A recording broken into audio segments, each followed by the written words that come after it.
I'm Roger Baker, Executive Director of the Stratfor Center for Applied Geopolitics at RANE, a global center of excellence for geopolitical intelligence and analysis. Learn how you can put geopolitics to work for your organization at ranenetwork.com.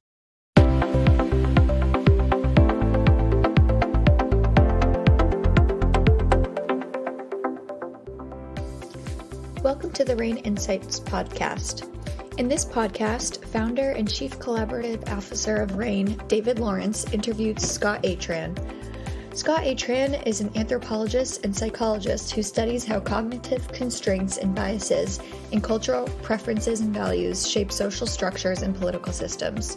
He is co-founder of ARTIS International and the Center for the Resolution of Intractable Conflict at the University of Oxford, research professor at the University of Michigan's Gerald Ford School of Public Policy, research fellow at Oxford University's Changing Character War Center, and advisor to the UN Security Council on counterterrorism and issues of youth, peace, and security.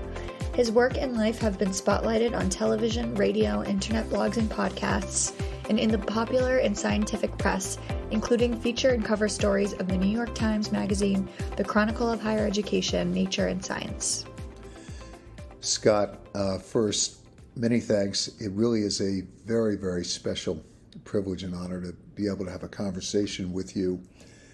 And noting the coincidence that we are speaking on September 11th, and for the benefit of the audience, we'll have your full bio, but there isn't anyone that I and many of my distinguished colleagues are aware of who has been more thoughtful about the world, the geopolitical risks, the types of, we'll call it information wars that are being waged, the misconceptions about what drives human behavior and geopolitical conflict, than Professor Scott Atran. So thank you, and again for joining us. And I'll also add, I've likened you to the legendary investor John Templeton and the legendary investor Warren Buffett, who purposely located themselves away from the fray of New York, the Beltway, the echo chambers, and found that it's very, very helpful to the clarity of their thinking and their perspective, and avoiding what I'll refer to as relying on the false sirens that often go off. And so in many respects, your work from the south of France and from Barcelona and elsewhere, I know has given you even greater perspective. So thank you again for joining us. Thanks for having me, and good to be here, David. Good to talk to you again after so many years. Scott, as you know, we have a great audience with both broadly the broad public, leaders in private and public sector institutions, and the boards and C-suites of the NASDAQ. And I thought sort of your insights and your work particularly relevant to how institutions need to think about the world and the changing nature of the risks, and maybe correcting some of the great misconceptions under which we all operate. And so what I'd like to do is really just stand back and give you the floor, and maybe just ask you to sort of speak about how you're viewing the world today and the types of issues and risks that not only governments face, but institutions and communities. And in particular, I was reading with great interest some of your recent work on basically the erosion of trust broadly within our society, trust in institutions, trust in each other.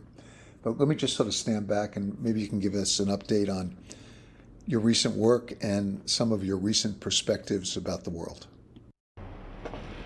Well, I've always thought, ever since I was a little kid, that nuclear war, of course, was the greatest danger facing humankind. Certainly more immediate and possibly even more devastating for human beings themselves than something like climate change. And I think that the competition between nations for nuclear weaponry now is reaching a critical state. and I'm very worried about it. Just to give you some background on it, my father was director of weapon systems development for Westinghouse Corporation, and in October '62 he was taken away and asked whether Phantom jets armed with Sparrow missiles could knock down intermediate Soviet ballistic missiles, and the answer was no. I asked my father, a World War II veteran, just passed away a couple of months ago, Dad, is there going to be a nuclear war? And he said about 20 to 30%, son, which I thought was very good. I was happy about my knowledge of percentages at the time, but now I see was terrible statement on what was transpiring in the world, and I see that closer and closer coming to happen now. I mean, we were pretty lucky then. Luckily, there was a Soviet sub-commander, Vasily Arkhipov, who refused to launch nuclear torpedoes against a Navy destroyer and possibly save the world at the time. But I see the possibility for such things happening more and more. Another thing that troubles me greatly is the sort of centennial legacy of fascism and the revival of far-right extremism. This November we will be celebrating, well, that's not quite the right word, the centennial of Hitler's beer hall push, which was motivated by Mussolini's March on Rome the year before.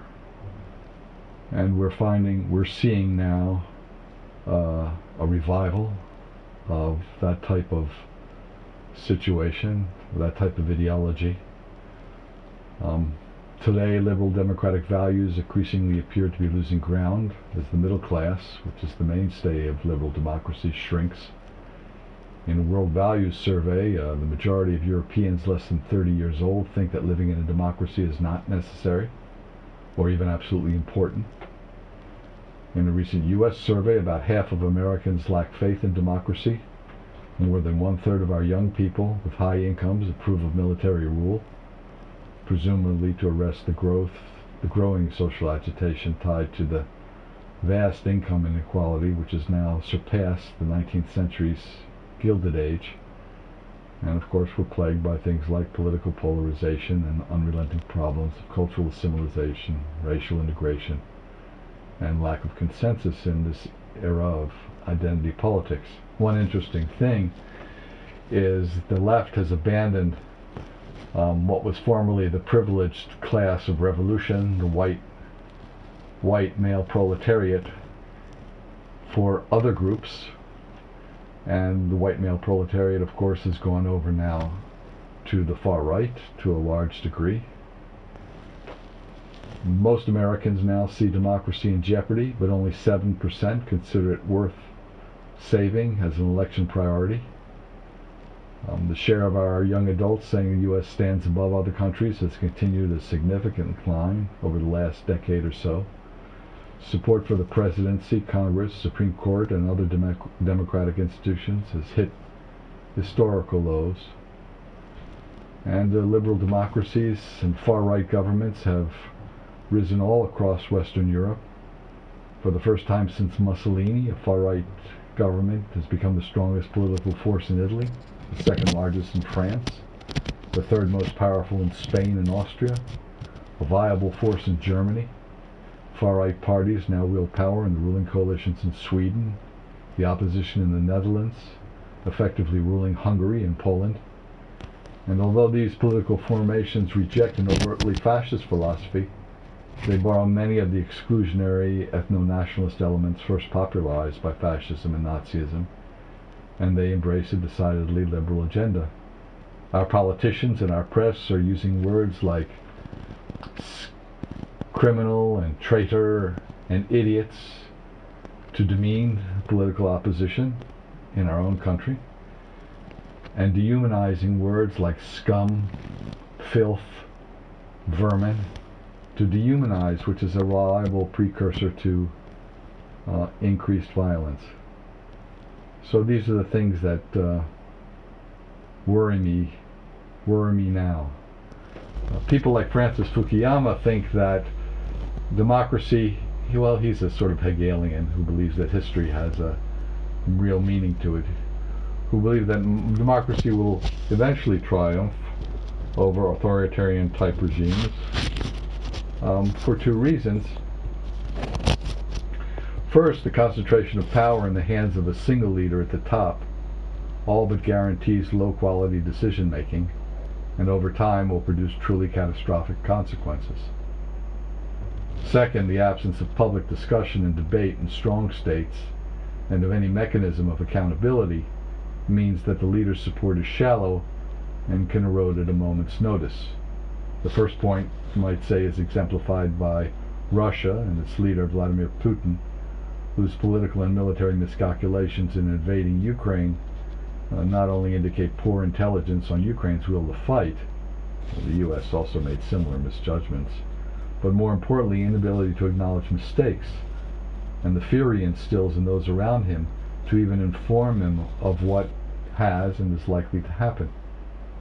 Also, the increasing concentration of power and decision-making in China's Xi Jinping, who's poised to rule his nation longer than anyone since Mao, has also produced potentially serious errors in judgment on important issues. For example, the enduring economic and social toll following zero COVID policy. Although in a conversation I had with George Soros some years ago in Budapest, he argued that there were intrinsic problems in the Communist Party rule which made the economic long-term of China very doubtful.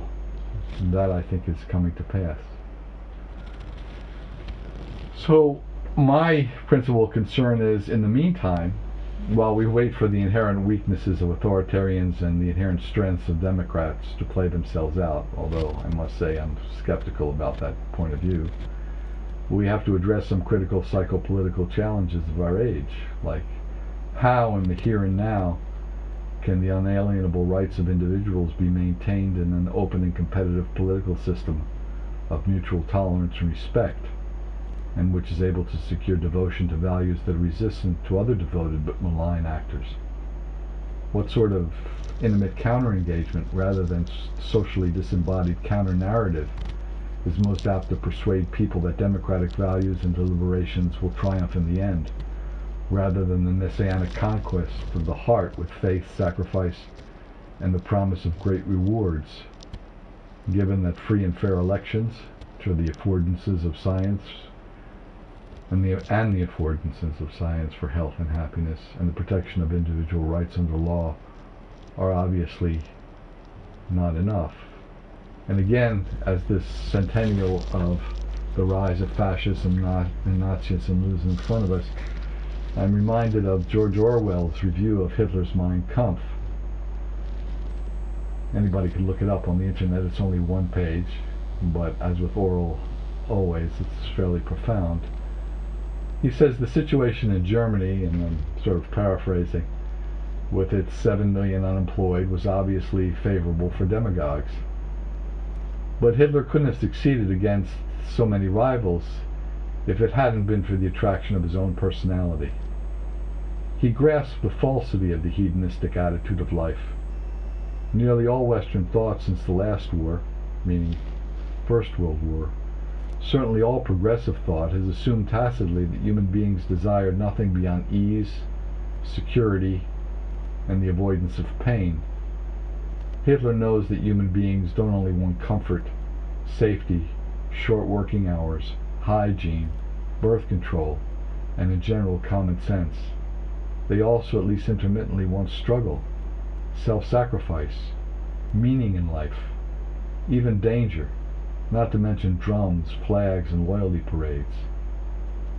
However they may be as economic theories, fascism and Nazism are psychologically far sounder than any hedonistic conception of life.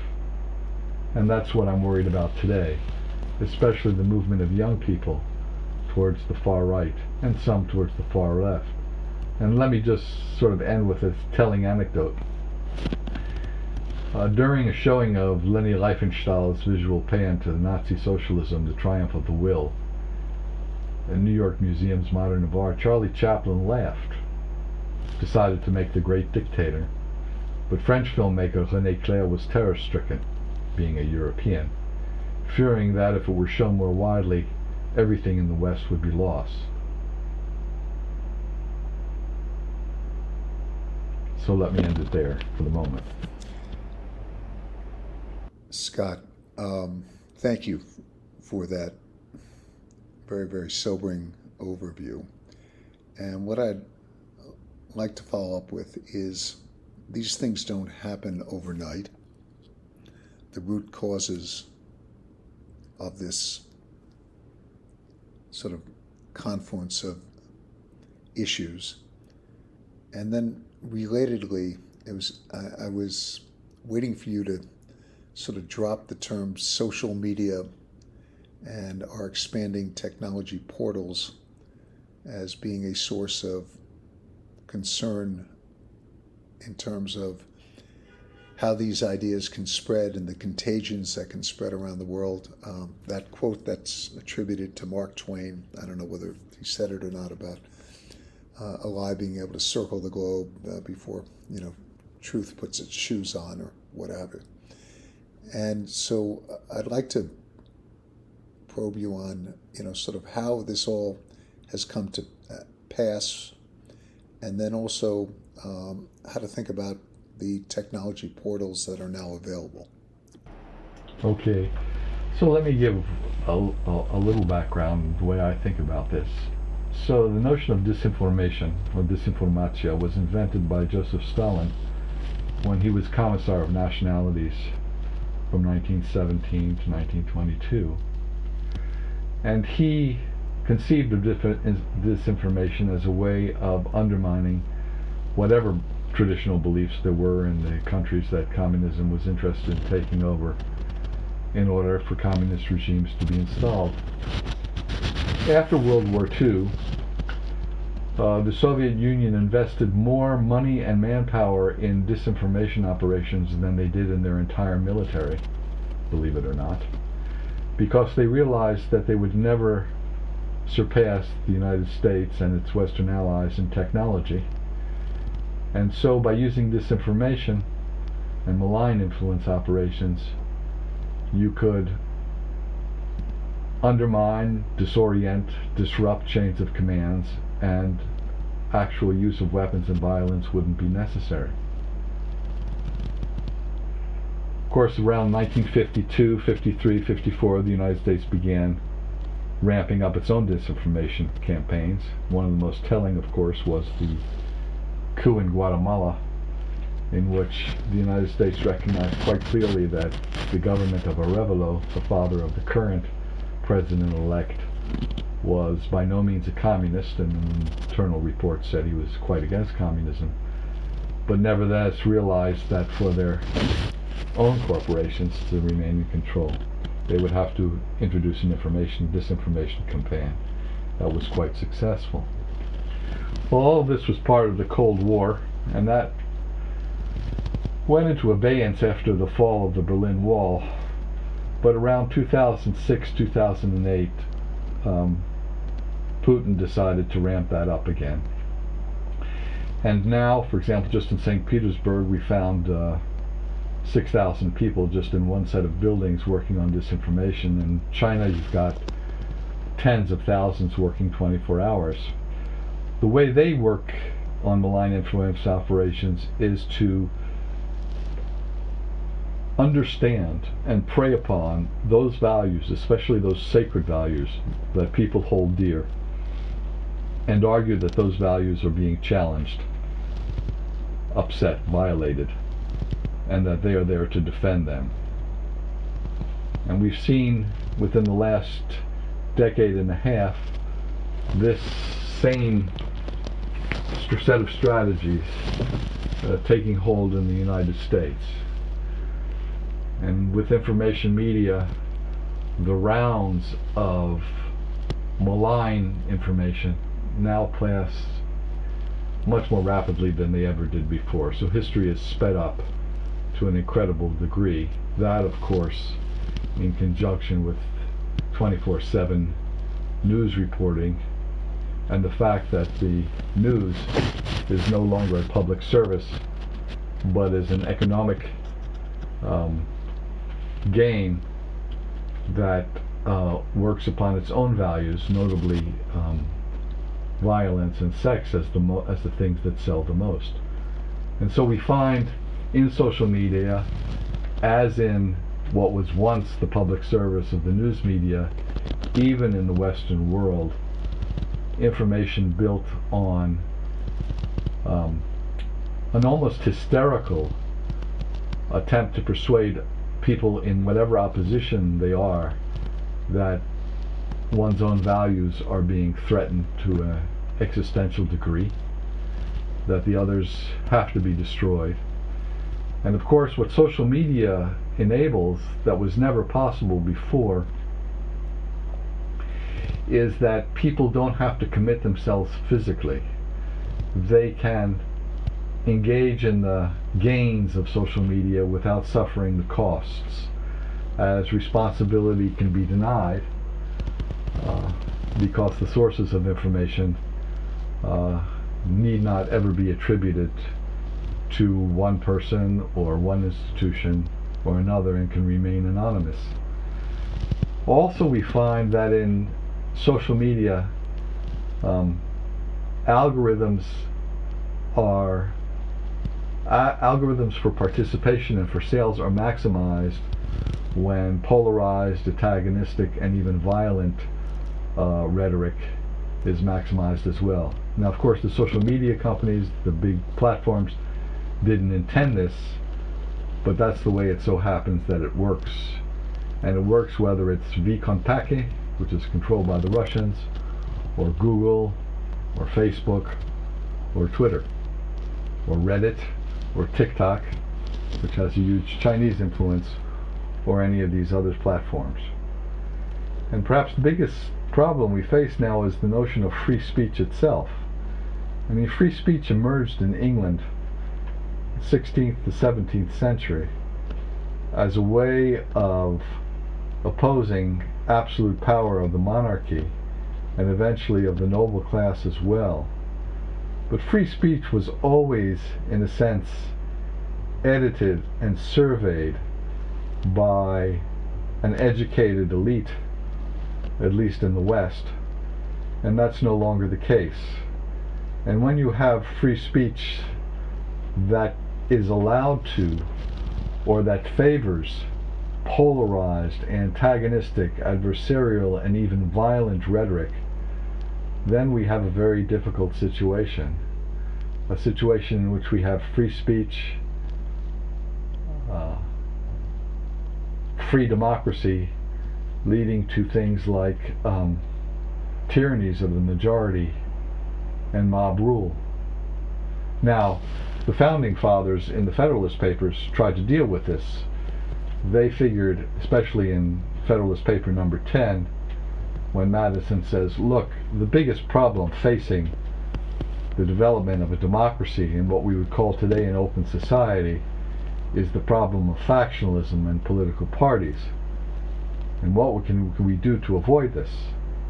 Well, the solution at the time was to build a city that belonged to none of the states, none of the former colonies, and to force the people who represented their states, the former colonies, to meet in a neutral place that belonged to no colony and to debate one another without being able to go back to their home base where they would be influenced at the moment by their home population, and so through deliberation and analysis be able to come to some kind of democratic consensus.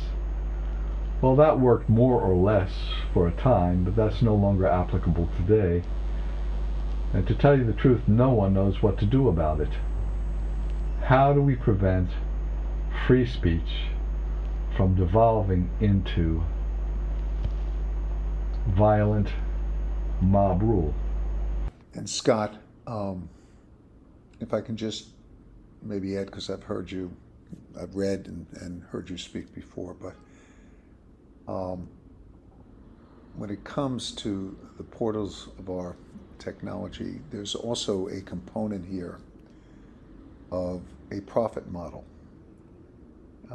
Similarly with our sources of news and information, is that what often drives sort of the topic and the narration is, the question of whether something can be monetized.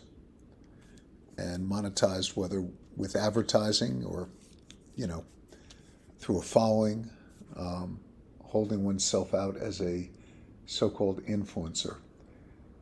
And I'm just curious how you think about, this for-profit model. I think it was Kara Swisher who said, and I'll clean up the language, that your FUC blank blank blank if you don't understand the profit motive. Profit motive is fine and dandy as long as it's accompanied by something else, namely a value for who we are and what we represent in life. If you have simply a profit motive, then sort of willy-nilly, whatever it is that generates profits will be adopted without any kind of filter. And that's sort of what's happened with social media. Again, it wasn't in the original interest of social media companies and platforms to encourage algorithms that maximized violent and hateful rhetoric. But that turned out to be the most profitable because it produced the greatest engagement and the most consistent and powerful bubbles on the internet. And now, of course, there are ways to manipulate that, all sorts of ways. I mean, we have a company, ARTIS International, which works with the United States Military Combatant Commands to try to work against this. But what we see is within, for example, 1 second, we can have literally up to 1 million bots and semi-bots, that is, sort of sock puppets, involved in pushing antagonistic rhetoric on almost any subject. And so, without control of these algorithms themselves in these social media spaces, and letting just the profit motive alone guide, there's no blocking to it whatever. Now, of course, there's rhetoric and there's intermittent talk about things we must do to make sure that things don't go out of hand. But because of the political polarization and the competition between the companies themselves, nothing is done about it, and nothing will be done about it for the foreseeable future. Although Europe, I must say, is beginning to wake up to the fact. I think the best way to get some movement on this is to convince the people who work for these companies and control these companies to ask themselves who we are and what do we stand for other than simply making money. And I'm sure each has an answer that means something to that person or that organization. But the important and necessary thing is to come to some kind of consensus about what those answers might be, other than simply family, which everyone can agree on, or most everyone can agree on, is important. So, Scott, one of the observations that I and others have made, and I'll tie this into your points about the erosion of institutional trust, is that increasingly people are looking towards corporations to solve the world's problems, almost with the realization that the political process is so flawed and broken that it is easier and it'll be far more effective to bypass it altogether and to begin to petition companies and their boards and their management, whether it's through proxies or demonstrations or economic boycotts or social media reputational harm. And I'm curious whether you've observed that phenomenon, whether it's about climate change or it's about environmental issues, labor practices, employment practices, reproductive rights, campaign contributions, etc. And I'm just curious whether A, you've observed that, and B, maybe you could unpack that phenomenon, because it does feel as though people are saying, we've tried to work the political process, it doesn't work, it's not fast enough for us, and we see sort of more responsiveness and points of least resistance within the corporate world. Well, I see two centripetal forces. One is the one you're describing, where because of the lack of trust and decline in belief in the political systems, especially in the West, belief or trust in corporations has been the default. And the other is increasing tribalism, where it's not corporations, but where it's some ethno-nationalist or socio-demographic group that works like an extended family to instill trust. And let me unpack this a bit. There are two very different conceptions of trust. One is a sort of managerial trust, which is involved with corporations, between managers or workers, or between workers themselves or managers themselves. And that involves typically notions of honesty and competence and benevolence even among the managers and towards the workers and towards society in general. But that's not the kind of trust within a family, for example. The kind of trust within a family is, no matter how dishonest or even incompetent you are, that person will have your back when push comes to shove, and even defend you with their lives if necessary. They're very different. The second one, the one tribal trust, was the kind of trust that dominated the world until the rise of corporations and individualism from 14th century England especially on. Nepotism and cronyism, which are now universally regarded, and especially in a corporate sense, but also in a political sense, as evils, generally considered by most of the world, and still considered by a large part of the world, as good, because they rely on this sense of tribal trust and solidarity. So I think that as the political systems fragment, what we're finding is both an increase in reliance all across domains on corporate, from health to garbage collection to railroads and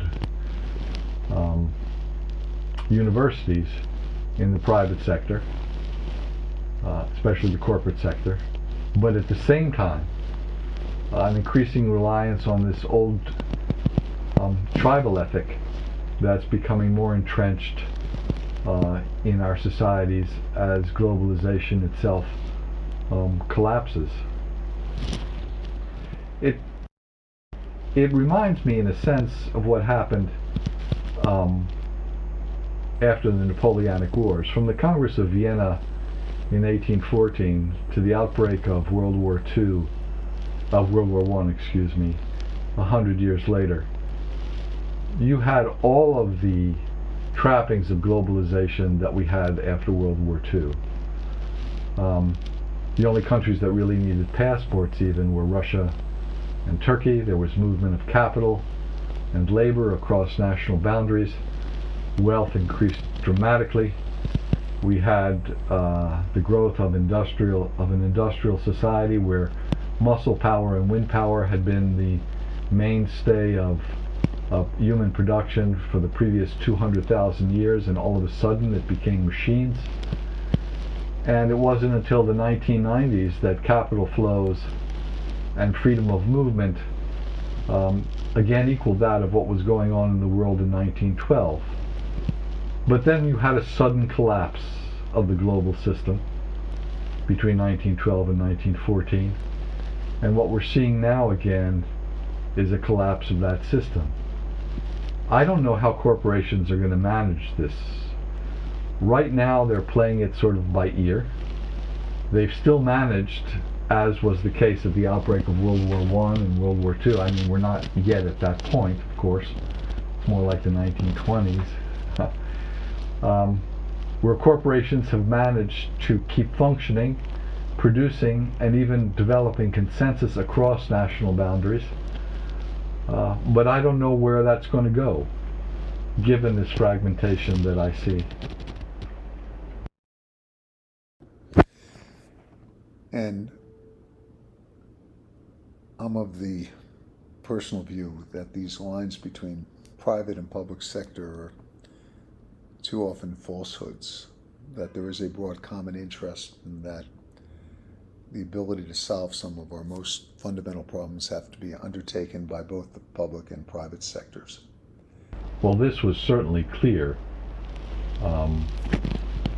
to me and probably the entire world at the onset of World War II. You know, in 1939, when World War II broke out, the United States was 39th in terms of military capacity.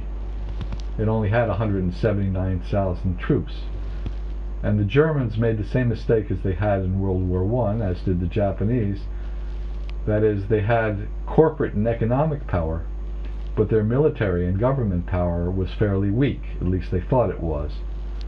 But yet, within a few years, America was outproducing the entire world. That is, there was more military capacity produced by the United States than the rest of the world combined by the end of World War II. And that was the result of the government working hand in hand with private industry to produce what was probably the greatest push in economic production in the history of the world, even until today. And apropos of that, maybe there's an extension of that analogy to the pandemic and some of the response to the pandemic, and including the vaccine development, and et cetera. And so as you think about what's ripping apart the fabric of the world and the fabric of our U.S. society, how do you think about corporate responsibility and how companies should be thinking about their missions and efforts, and why this actually ties into actually what I'll refer to as corporate purpose? And I purposely am not using the term ESG because I don't want to get caught up in that debate, but just in general about corporate responsibility, the role of corporations in the world, and these fundamental issues that really transcend public and private sector lines. Well, one I think historical and good historical analogy is what happened again in England from the 16th century on. That is, England was basically a corporate society. I mean, people like Marx and even Weber and Polanyi made a mistake in thinking that England was a traditional peasant society. By the 14th century, England had mobile land and labor. People were moving all about. They were selling their labor and their land on open markets. And a political culture developed of corporations that drove the Industrial Revolution, which created the greatest wealth and beneficence, actually, in the history of the world to that time. And within this political idea, a corporate consensus developed about what kind of society would be best for most people. And that's where our own libertarian sort of philosophy of political and economic activity mostly comes from. What I think we're lacking now is a faith and belief in what particular values we want to stand for. Again, I say, making money may be fine and dandy, but that alone isn't going to do it. You have to believe in something of value that will transcend not only your own money making, but in a sense will transcend your own lifetime. What are the things that corporate America can help people believe in that makes life really worth living, other than just doing things like digging iron out of the earth to kill one another, or even building more and more buildings, or even having, as Orwell said, just health care and safety. People need and want more.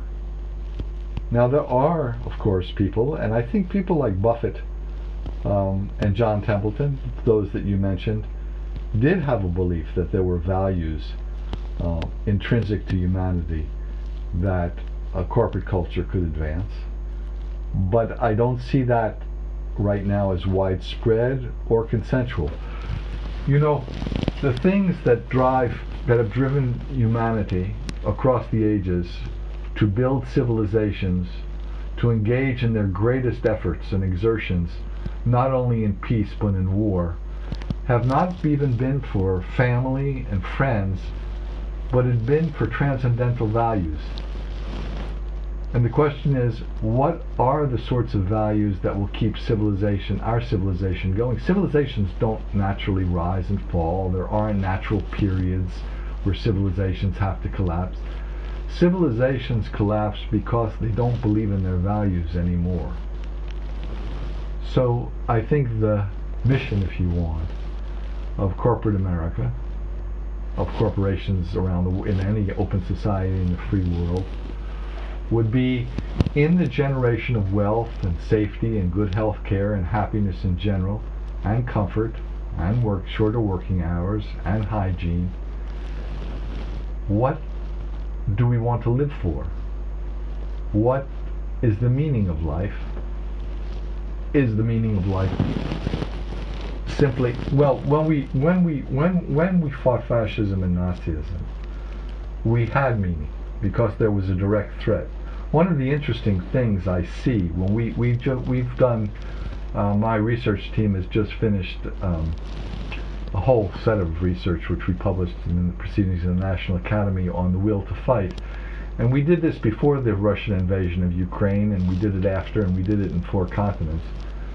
And what we found was the will to fight among the Ukrainians before and after, much greater than the Russians per capita, was because they believed that their nation and their history and who they were being denied.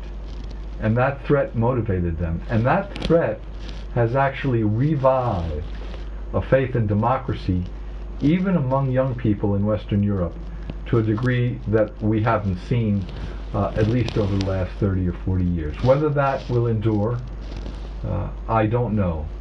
And whether you need threats to make salient the values we hold dear, which are often only in the background because they are the things that make the exchanges in society possible at all and are taken for granted.